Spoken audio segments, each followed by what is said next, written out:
day, my name is Martin Schweiger and I will today walk you through lesson 2 of our Marketing and Sales Bootcamp. This is an introductory course on how to increase revenues of a company.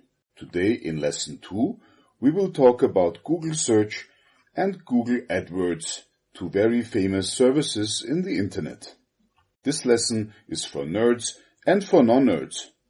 Just to recap, lesson 1, there are only 3 ways to increase revenue of a company. First, we can sell at a higher price.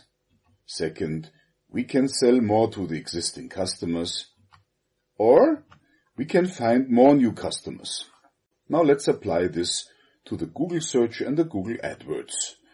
Of course, we will use them to find more new customers. Now let's recap also the law of big numbers. We have talked about the sales funnel, and now we will see where Google Search and Google Adwords come in here. We have our sales funnel.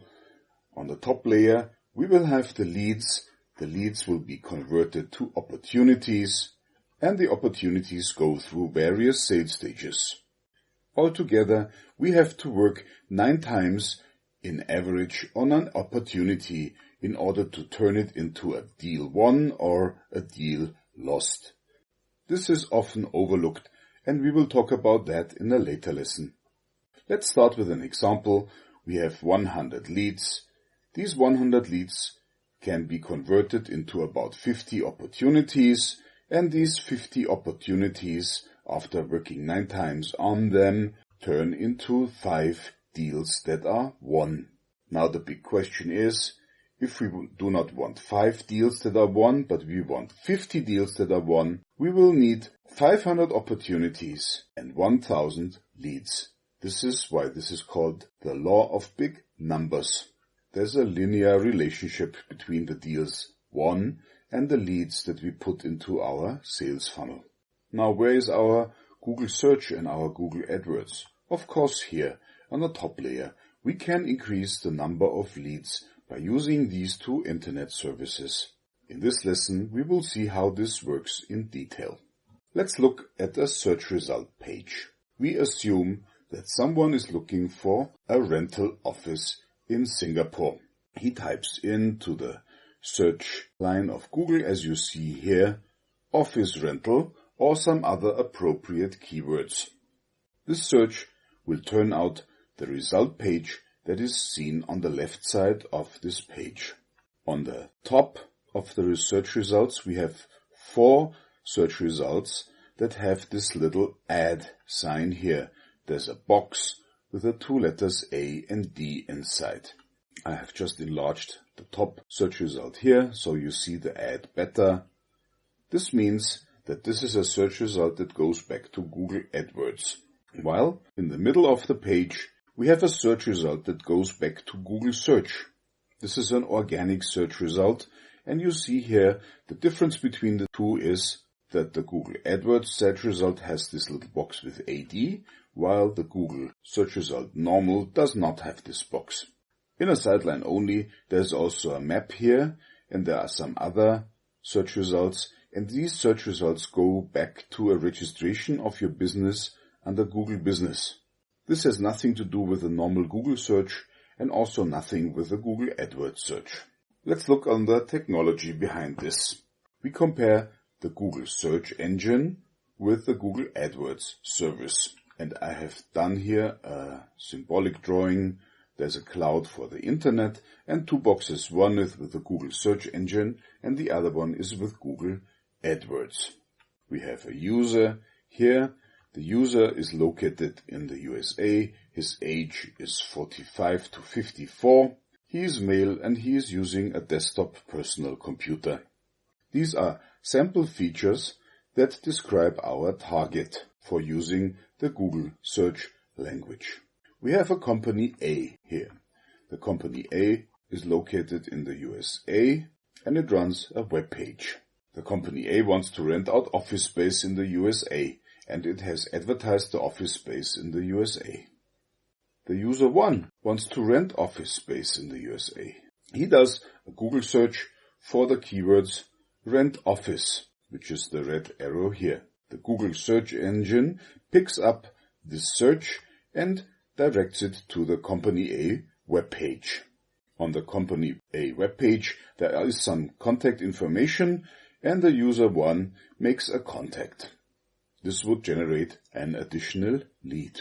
That's the basic principle of how to increase leads using the Google search engine.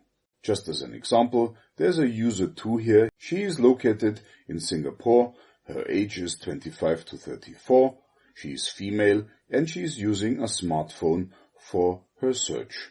There's a Company B with a web page in Singapore, and the Company B wants to rent out office space in Singapore. The user 2 does a Google search, rent office.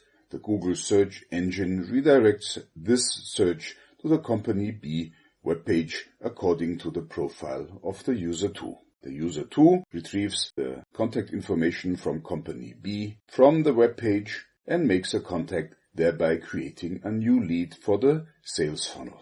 This was an explanation of the Google search engine, which is on the result page, the number 5. Now, let's look at the same thing for Google AdWords.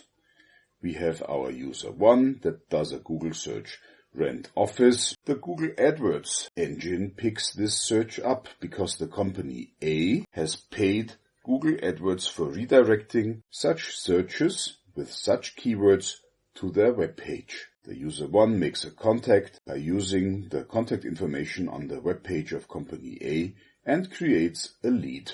The same for the user 2. He's doing a Google search, rent office. The Google AdWords engine picks up this search because the Company B has paid Google AdWords for redirecting such searches to its web page. The user 2 gets the contact information of Company B from the web page and makes a contact, thereby creating an extra lead. You see this here. The first 4 results are reserved for the Google AdWords search service, and you recognize the search results by the AD in the little box.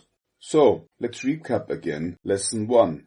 We have only 4 marketing channels, and we need to decide where we put our marketing money. Where is this search with Google AdWords and Google search found here? Our first marketing channel is unidirectional advertising. Unidirectional advertising is an advertisement in a newspaper, for example, as seen here for the hamburgers at the bottom of the double page here. Unidirectional advertising is characterized in that the company that puts out the advertisement is acting in a unidirectional way. There is no way for the consumer to react to that advertising except for purchasing the products. The company who puts out that advertisement would never know whether the client or customer who purchased the product has seen this advertisement or not. Then we have public relations. Public relations is if we convince the editor of a newspaper or some other publication to write good about our company, for example here in the text above the advertisement. Then we have direct response marketing, which is characterized in that the client would react to an advertising directly by reverting to the company. The company who puts out direct response marketing would immediately know that the specific client came back because he has seen an advertisement. And we have referral marketing, which is word of mouth marketing. Also a very effective way of doing marketing because there's a link back. We would immediately know if a new client approaches our company because he would mention the referral. So now, where is our Google AdWords and our Google search located here? Which one of the 4 marketing channels is used here? It is very clear. The Google search and the Google AdWords search is unidirectional advertising. The big disadvantage is we have no information about our return on investment. We would never know whether a specific client has found our contact information on the internet, maybe only if we ask. This is why we do not want unidirectional advertising. It's also not public relation. By the way, public relations does also not bring in information about a return on investment, and this is also why we do not want it. What we want is direct response marketing, because there we know which client comes from which marketing effort.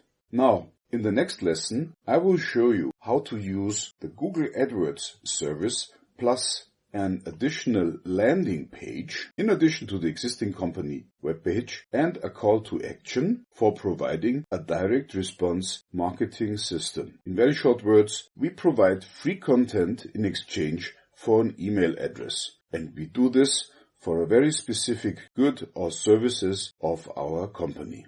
We will show you more in our next lesson. How does this look like in practice? And is there further information available? And yes, there is. Check out the courses section on my webpage, www.iplawyertools.com. Please note, there's a membership and there are course fees, and these course fees come with a 1 month, 100% no question asked money back guarantee. Check it out, please. My name is Martin Schweiger, and I have just walked you through lesson 2 of our marketing and sales bootcamp. Goodbye.